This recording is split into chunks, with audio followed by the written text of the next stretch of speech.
The clash of the Black Knight and Frankenstein's monster echoed across the manor grounds, a brutal symphony of metal on bone. Sparks showered from the knight's armor as the monster's fists beat a relentless rhythm against the silver raven on his shield. Nearby, Tom Sawyer's eyes twinkled with mischief. He nudged Huckleberry Finn. "Huck, get a load of that big fella wrapped in bandages." "The mummy. All that spooky lurking looks mighty tiring. I shall bet my last dollar he'd pay a fortune for someone to take over haunting that balcony." Stepping out from behind old Big Tom's towering legs, Tom held up a bucket of glowing blue goop he'd borrowed from Miss Chrissy's bag. "Evening, Mr. Farrell," he called out with a confident grin.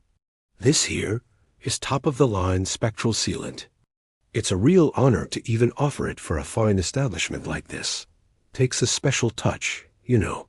The mummy, groaning, lowered its arms, its glowing yellow eyes blinking slowly.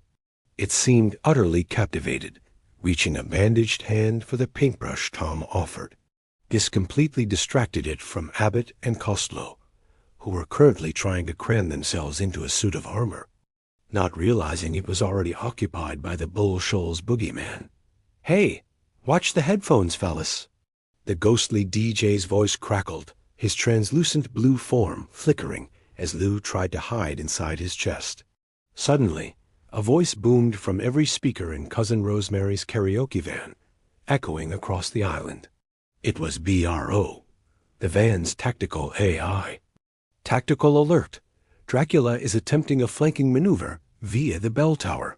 Doc Holliday, who had been calmly cleaning his fingernails with a toothpick, didn't even bother to look up.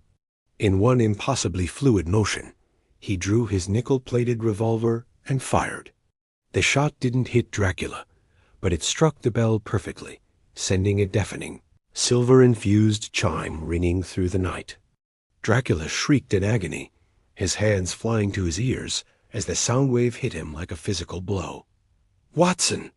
Sherlock Holmes yelled over the ringing. "The frequency! It's identical to the one emitted by the girl's vacuum tube. If we can somehow amplify that resonance through the giant's banjo..." Old Big Tom Brown understood immediately. Planting his massive boots firmly in the lake mud, his 7-foot frame as steady as an ancient oak, he struck a powerful, resonant chord on his bedpan banjo. The vibration pulsed through the ground and across the water. Looking to the small kitten on his shoulder, his voice rumbled with gentle authority. "Sugar, honey, open the door."